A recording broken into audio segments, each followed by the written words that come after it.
Saúde a todos com a graça e a paz do Senhor. Amém. Louvado seja Deus. Fico muito feliz por estar aqui com vocês. Adorando ao Senhor. Ele é o motivo dessa adoração, ele é o motivo de estarmos aqui. Se não fosse ele, não valeria a pena, né? Porque ele tem feito muitas coisas na nossa vida e ainda mais está nos resgatando todos os dias para a salvação. Isso é o que é mais importante. Para quem não me conhece, meu nome é Elinaldo, mais conhecido por Tito. Sou da igreja de Jardim Europa 2, vizinho aqui de vocês.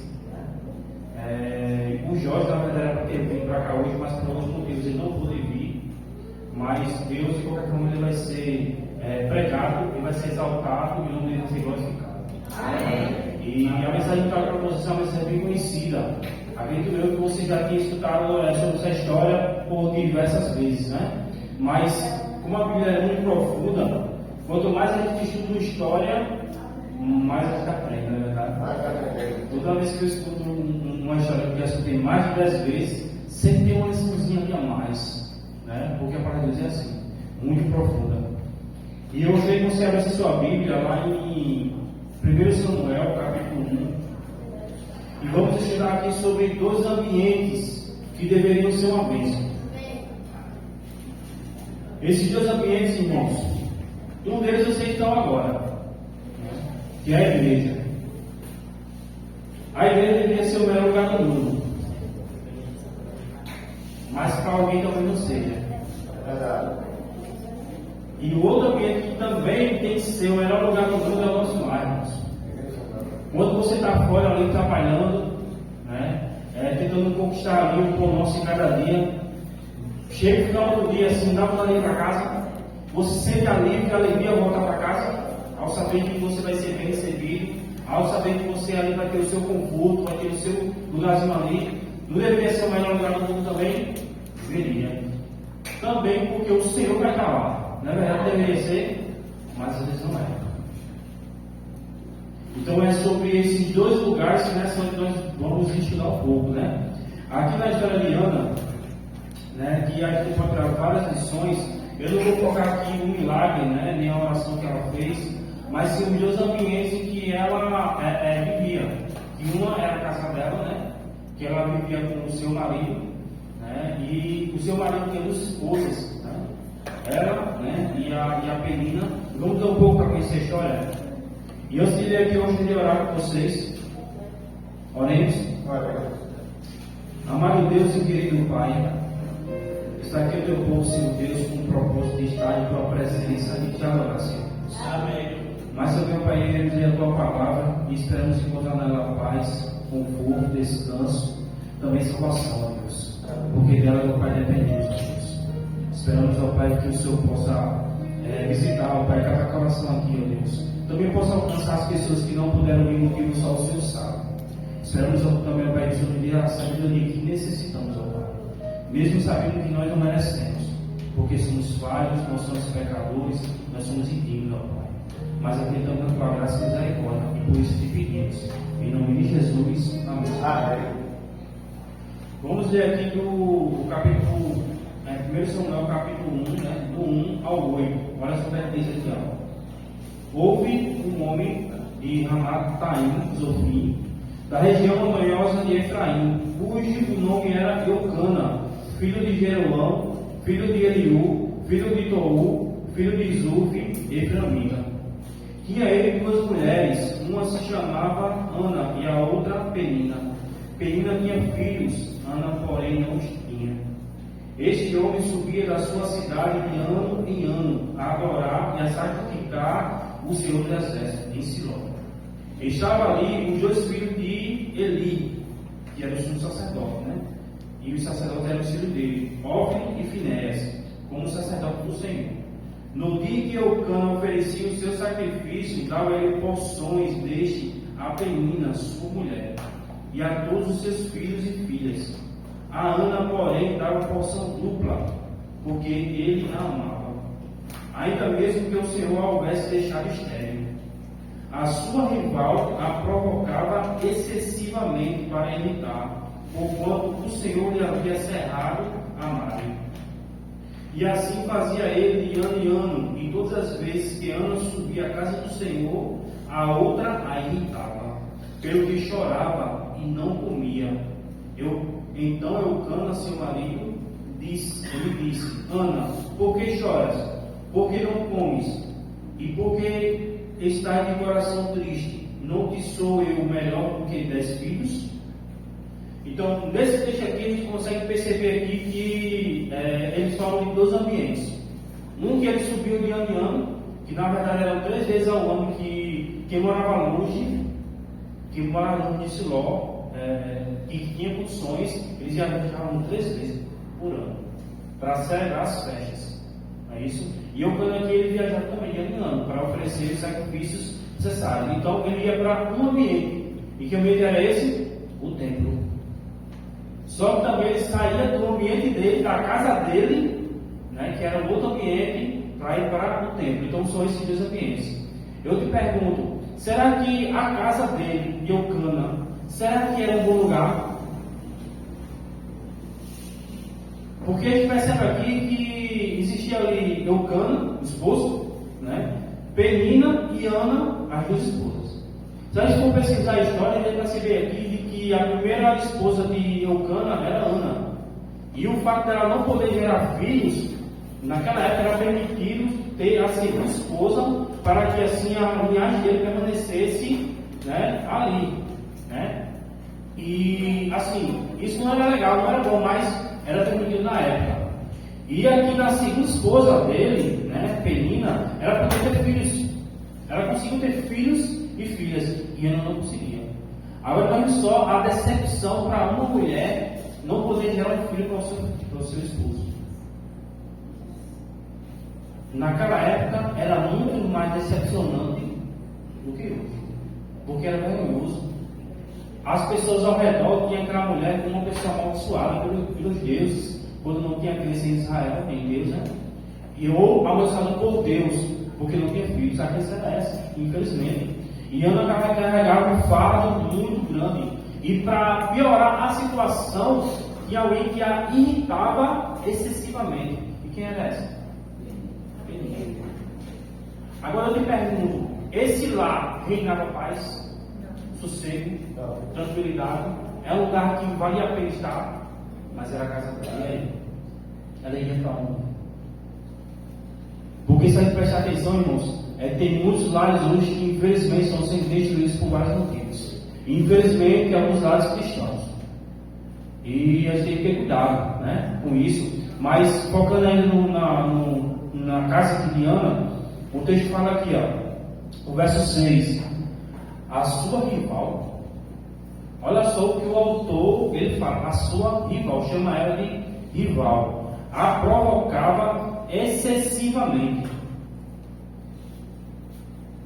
Não bastava dizer que já provocava, agora ainda colocar excessivamente, estava dando ênfase, estava dizendo assim: isso era tão grave, tão grave, tão grave, vou colocar assim, excessivamente.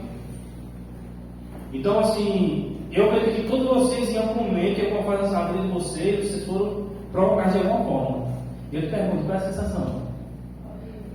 Dá vontade de você retrucar ali, né? Ter um bate-boca, talvez uma agressão. Irmãos, passa pela mente um monte de coisa.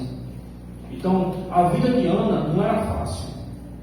Ela vivia em um ambiente que não era favorável para ela. As coisas não estavam dando certo para ela, né?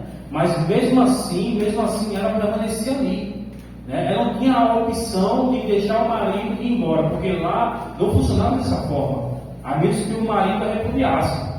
Mas ela não podia simplesmente dizer: não vou mais viver aqui, vou embora e pronto, dar um fim nessa história. Não era assim, irmãos. E o esposo dela, para amenizar a situação, né, com relação aos sacrifícios que eram oferecidos, porque ele tinha que dar sacrifício, né, as porções para a primeira esposa, para a segunda esposa e para os filhos da segunda esposa, porque o da primeira esposa não tinha.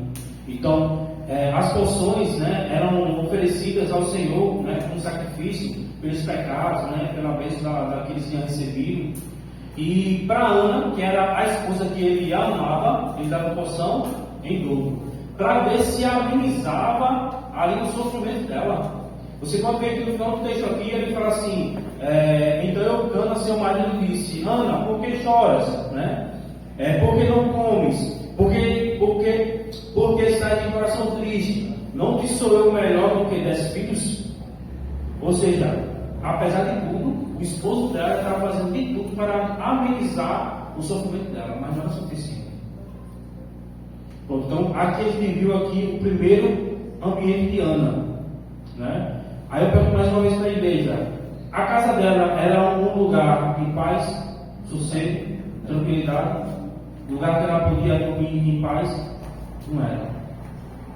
Jogando claramente essa situação, mas não era. Agora vamos para o outro ambiente. Aqui fala aqui no verso 3, né, já no finalzinho aqui do verso 3, né? Este homem subia da sua cidade, este homem Eucana, né? E ano para adorar e a sacrificar ao Senhor dos Exércitos em Siló, que era o centro da adoração naquela época, né? Era Siló. Estava ali os dois filhos de Eli, Ófni e Finéias, como sacerdotes do Senhor. Irmãos, quando uma pessoa está atribulada, quando a pessoa está passando por dificuldade, ou está passando por algum tipo de problema, aí você deveria ser um bom lugar para você ir lá adorar o Senhor, receber a solução dos seus problemas, ter um conforto, sim, um espiritual, seria o melhor lugar? Deveria. Mas será que no tempo de Ana, na época de Ana, será que era um bom lugar para ela também? Porque a casa dela não era. A casa dela era vivia em provocação, né? Aí a gente vê aqui ela discutindo com Penina, mas Penina devia irritando ela. Então ela não era feita na sua casa. Mas será que a igreja, o templo naquela época, era um lugar bacana? Era um lugar que ela deveria ir? Era um lugar que realmente ela chegava lá e tinha paz? Vamos ver um texto aqui. Capítulo 2 de 1 Samuel. Vamos ver aqui, quem era esse Ófni e Finéias e o que eles faziam no templo. Será que eles eram homens consagrados? Será que eles eram realmente homens de Deus, homens que guiavam o templo com sabedoria e que Deus falava com eles constantemente? Primeiro vamos ler aqui o capítulo 3, versículo 1, antes de ver esse aqui, depois eu vou para ele. Só para você ter uma noção de como era o relacionamento de Deus com a linhagem sacerdótica de Israel, né? Aqui o capítulo 3 de 1 Samuel, versículo 1 diz o seguinte: o jovem Samuel servia ao Senhor perante Eli. Eli é o pai de Ófni e Finéias, né? Eli é o sumo sacerdote. Ófni e Finéias eram os sacerdotes. Naqueles dias, a palavra do Senhor era muito, irmãos? Muito rara. Era muito difícil eles escutarem a voz do Senhor. As visões não eram frequentes. Então a gente vê aqui já um problema, irmãos. Porque naquela época, né, em muitas ocasiões, o Senhor ele falava com a linhagem de Levi, com os sacerdotes, ou um sacerdote, ou algum profeta. Só que a gente vê aqui que naquela época não tinha profeta naquela ocasião. Mas então o Senhor deveria falar com quem? Como sumo sacerdote ou os sacerdotes para instruir o povo. Só que aqui a Bíblia diz aqui que a palavra do Senhor era muito rara, irmãos. Mas por que será que era muito raro o Senhor falar com os sacerdotes? E as visões não eram frequentes. Porque existiam algumas formas de falar do Senhor falar com o povo de Israel. Era através de sonhos, através do turim, né? Eram como assim o Senhor usava para falar, né? E às vezes eles usavam profetas, né? Para falar com o Senhor e também a Escritura. Mas quando o Senhor queria falar algo que não tinha nas Escrituras, ele falava diretamente com um profeta ou com um sacerdote. Mas aqui não acontecia isso. Mas por que não acontecia? Vamos voltar aqui para 1 Samuel, capítulo 2.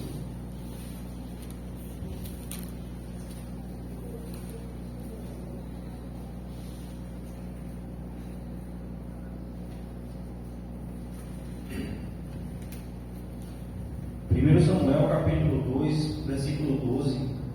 Aqui no tópico da minha Bíblia fala o seguinte: os crimes dos filhos de Eli, Ofni e Finéias. Eram, porém, os filhos de Eli, filhos de quem, irmãos? Belial. Você sabe qual é o significado disso aí? Filhos da desobediência. Os dois filhos do sacerdote Eli, eles eram filhos de quê? Da desobediência. Não se importavam com o Senhor. Será que precisa ler o resto ainda? Para entender o quanto eles não queriam saber de nada do que era espiritual, não queriam saber de nada do que era do tempo. Mas vamos ler o texto que vai se agravar mais ainda. Pois o verso 13. Pois o costume daqueles sacerdotes com o povo era que, oferecendo alguém sacrifício, via um moço do sacerdote, estando se cozendo a carne com um garfo de 3 dentes na mão, o metia na caldeira, ou na panela, ou no tacho, ou na marmita, e tudo quanto o garfo tirava, o sacerdote tomava para si. Assim se fazia todo Israel, que ia ali a Siló. Verso 15. Também este, se queimar a gordura, vinha um moço do sacerdote e dizia ao homem que sacrificava: dá essa carne para assar ao sacerdote, porque não aceitará de ti carne cozida nem crua. Se o ofertante lhe respondesse: queime-se primeiro a gordura, e depois tomarás quanto quiseres, então ele dizia: não, porém há de me dar agora, senão tomá-lo-ei à força. Aí o verso 17, para complicar mais a situação desse filho aqui, ó. Era, pois, muito grande o pecado desses moços perante o Senhor, porque eles desprezavam quem, irmãos? Aí eu te pergunto, a igreja naquela época, né, o templo do Senhor naquela época, era um bom lugar? Então, deixa eu ver se eu entendi aqui, né? Então, se a casa de Ana não era um bom lugar, porque a Penina irritava ela constantemente e excessivamente, né? E no templo, aqui a gente vai ver que os sacerdotes eles eram adúlteros e talvez eles eram ladrões. E eu pergunto para ele mais uma vez: será que o templo era um bom lugar, irmãos? Não era. Mas eu pergunto para a igreja: será que isso afetou na adoração de Ana? Não. Vamos ver isso na Bíblia, né? Voltamos aqui agora para o capítulo 1. Então vamos lá. Ana, sabendo que a sua casa não era um local bacana, um local que reinava a paz, sabendo também que a igreja, o templo naquela época, os sacerdotes eles eram adúlteros, eles eram ladrões, mas mesmo assim não foi. E aqui no versículo 9 em diante fala o seguinte: ó, após terem comido e bebido em Siló, estando Eli, o sacerdote, assentado numa cadeira junto ao pilar do templo do Senhor, levantou-se Ana e com amargura de alma orou ao Senhor. E chorou abundantemente, e fez um voto dizendo: Senhor dos exércitos, se benignamente atentares para a aflição da tua serva, e de mim te lembrares, e da tua serva não te esqueceres, e lhe deres um filho varão, ao Senhor darei por todos os dias da sua vida, e sobre a sua cabeça não passará navalha. Demorando-se ali morar perante o Senhor, passou Eli a observar o movimento dos lábios, porquanto Ana só no coração falava. Seus lábios se moviam, porém não se ouvia voz nenhuma.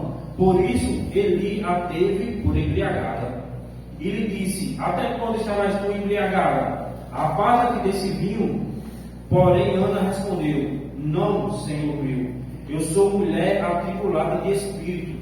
Não bebi nem vinho nem bebida forte, porém venho derramando a minha alma perante o Senhor. Não tenha, pois, a tua filha por filha de Belial, porque pelo excesso da minha ansiedade e da minha aflição é que tenho falado até agora. Então me respondeu Eli: vai-te em paz, e o Deus de Israel te conceda a petição que lhe fizeste. E disse ela: ache a tua serva mercê diante de ti. Assim a mulher se foi seu caminho, e comeu, e o seu semblante já não era o que, irmãos? Onde foi que ela disse isso? Ela estava onde? Ela estava no pior lugar de Israel, no templo. Não foi assim? Não foi esse local onde ele estava? Irmãos, é inacreditável como é que uma mulher, por tudo que ela passou, por tudo que ela passava na sua casa, ainda acreditava que Deus podia ouvir, que Deus poderia estar naquele local, falar com ela e responder a oração dela, irmãos. Isso tem muito assim a ensinar a gente com relação a nossa adoração, a tudo aquilo que nós fazemos, né, para o Senhor. Se você prestar atenção, a direção aqui dessa igreja ela não é perfeita. Não é, se você procurar tem defeitos. Mas mesmo vocês estão aqui, né, acreditando que o Senhor dia a dia vai mudando, vai transformando para o aperfeiçoamento da obra do Senhor. E assim acontece? Então assim, Ana não focou os defeitos dos sacerdotes. Ana não focou o defeito das pessoas. Ela focou no Deus do templo. Isso mesmo. Então você consegue entender o quanto isso é importante e pode fazer a total diferença na nossa vida quando vamos para a igreja? Se sua casa não está sendo um local bacana, beleza, tranquilo, pode ser mudado sim. Continua orando como Ana orou, irmãos. Se você prestar atenção, Ana, quando ela era provocada excessivamente, você pode ver que ela não batia a boca com o menino. Ela não discutia. Você não vê texto nenhum. Se você for ler o livro do Espírito de Profecia, que fala a respeito sobre detalhes da história de cada personagem aqui da Bíblia, ela não vai falar que Ana discutiu com Penina. Não. Ela escutou caladinha. Ela não deu uma palavra. Por que ela não deu uma palavra? Porque ela sabia que a guerra não era com Penina, não, irmãos. Aí ela sabia que a oportunidade de orar e de se apegar ao Senhor é naquela ocasião. Ela sabia que aquela circunstância ela poderia ser mudada. Ela sabia que aquela circunstância, irmãos, poderia ser transformada, só bastava ela continuar servindo ao Senhor. Quando Ana aqui estava orando ao Senhor aqui, né? E o sacerdote estava ali no pilar do templo, né? Aqui no versículo 13, Eli a teve por embriagada. Por que será que Eli achava que ela estava embriagada? Porque quando as pessoas iam até Siló, irmãos, muita gente, né, se embriagava e acabava vindo para o templo. O sacerdote ele não proibia isso, mas ele via muita ocasião que pessoas embriagadas, infelizmente, entravam no templo. Como às vezes pode ser que o bêbado já tenha entrado nessa igreja. Não acontece? Né? Então Eli a teve aquela mulher foi embriagada, porque ela orava, mas não saía som da sua boca. Ela só movia os lábios. Então assim, quando ele foi falar com ela, disse, olha, mulher, aparta desse vinho e tal, você não pode estar fazendo isso não. Não foi assim que ele falou com ela? Então você disse, não, eu não estou bêbado não. Eu sou uma mulher atribulada de espírito. Mas mesmo atribulada de espírito, eu estava limpo. Porque quando a gente não viver bem, aí é que deve ficar igreja mesmo. Porque de alguma forma Deus vai falar com a gente. Seja por meio de uma oração, seja por meio de um louvor, seja apenas por uma frase da pregação, ou apenas por um verso da pregação. Se você vê o anseio de escutar Deus falando com você, Ele vai falar com você. Você pode ver aqui, irmão, que quando ele falou aqui, no verso 15, ele disse, olha, eu sou mulher atribulada de espírito. Eu não sei se você já teve alguma depressão na sua vida, ou crise de ansiedade. Sei que quase todo mundo passa por isso. É uma coisa triste de se passar. Só a pessoa que já passou sabe como é isso aí. Né? E a gente não sabe o que fazer, não sabe o que fazer, não sabe o que falar, não sabe como reagir. Mas uma coisa você deve saber, irmãos, de que Deus ele vai te escutar se você orar com sinceridade. E Ana aqui, nessa ocasião aqui, irmãos, ela não estava num lugar legal, ela não estava num lugar bacana. O Senhor não falava com frequência, mas ela estava ali. Porque ela acreditava que Deus podia falar com ela, irmãos, e Deus falou. Agora eu te pergunto assim, Ana ela fez um ponto aqui, ó, pensa assim, ó. Senhor é o seguinte: se o Senhor, porque Deus podia dizer não para ela, por isso que ela foi assim: se o Senhor atender a minha oração, eu faço o seguinte para o Senhor: eu vou devolver o primeiro filho que você me der, eu vou devolver. E como é que o filho era devolvido naquela época, irmãos? As mulheres tinham os filhos, desmamavam ele, quando ele já estava numa idade boa, cerca de 9, 10 anos, inclusive a idade que ele no desgravador, eles eram devolvidos ao templo para servir no templo. Porque não fez. Quando ela teve um menino, né, ela levou para o templo e entregou.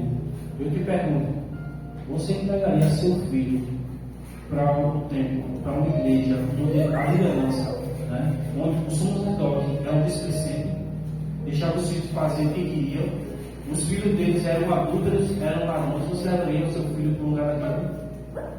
Ela não levou. Ela não levou. Por que ela levou? Porque ela acreditava no Deus daquele tempo. Essa igreja aqui, irmãos, ela tem um nome: o nosso Deus. Não é homem, não, irmãos. Ela colocou fé naquilo que ela acreditava. Isso.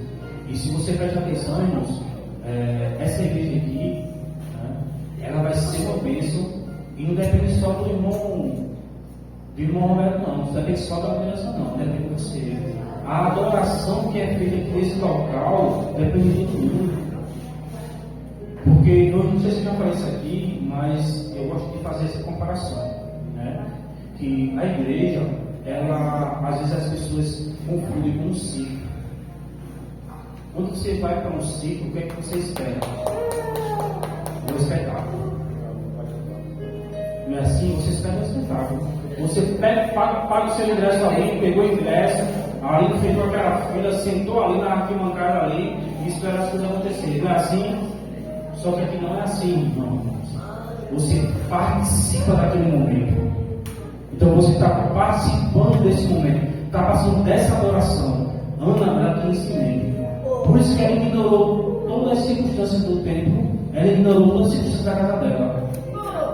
Continuou em adoração ao Senhor, porque ela acreditava no Deus daquele tempo. E qual é o prêmio que eu faço para você nessa noite, irmãos?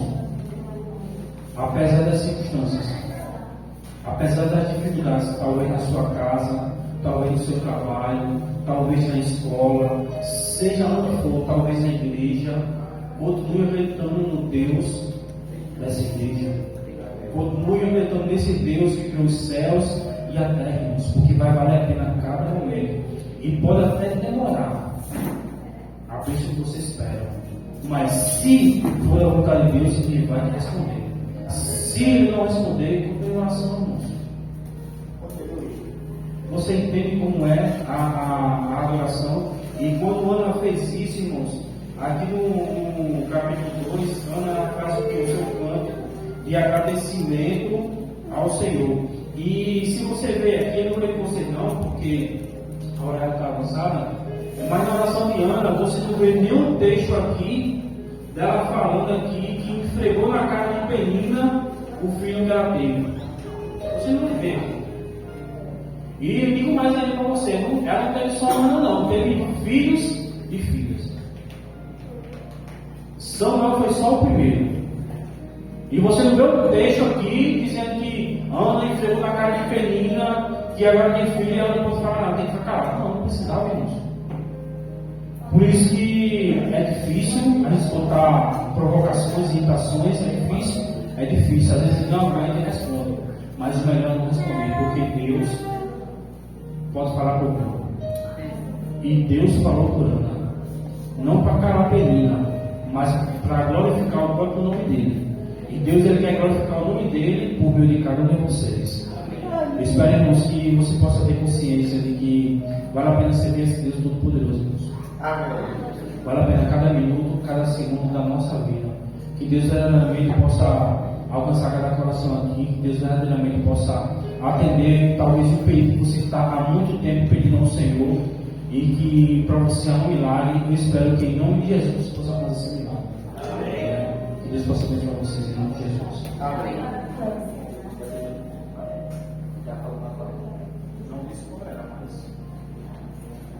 só vai ser bom.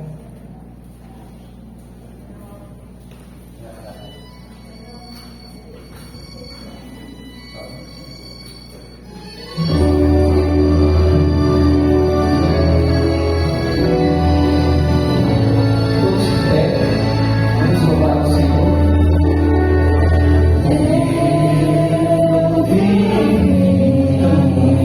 Tão longe de Jesus.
Deus. A nossa gratidão a Ti, Senhor Deus, por todo o momento de adoração que foi realizado, Pai. Amém. Obrigado, Senhor Deus, pelo início de semana que o Senhor nos concede. Tu sabes, ó Pai, das lutas e desafios que nós devemos enfrentar. Não vai ser fácil, Senhor Deus, mas confiamos, ó Pai, em Tua direção. Confiamos, ó Pai, no Senhor em nossa vida, ó Pai. Para que assim possamos, ó Deus, ter sabedoria, ter o discernimento, ó Pai, para tomar decisões corretas. Ter força, ó Pai, para fazer o que é correto diante de Ti, diante dos homens. Tu sabes, ó Pai, que é difícil dar um bom testemunho, ó Pai, diante de Ti. Mas esperamos que o Senhor possa conduzir a nossa vida para isso, ó Pai. Amém. Esperamos que o Senhor possa abençoar não só essa igreja, ó Pai, mas toda a igreja do distrito, toda a igreja adventista, cada servo teu, ó Pai, para que assim, ó Pai, todos possamos ter uma semana de bênção em Tua presença, Senhor. Amém. Também pedimos perdão por nossas falhas e pecados, que são muitos, ó Deus. Tu sabes, ó Pai, das nossas imperfeições, ó Pai. Por isso, ó Pai, nos transforma dia a dia, ó Pai, com a Tua vontade e também misericórdia, Senhor Deus. Também, ó Pai, nos leva aos nossos lares com a Tua graça e também misericórdia. Pedimos essas bênçãos em nome do Senhor Jesus. Amém. Amém.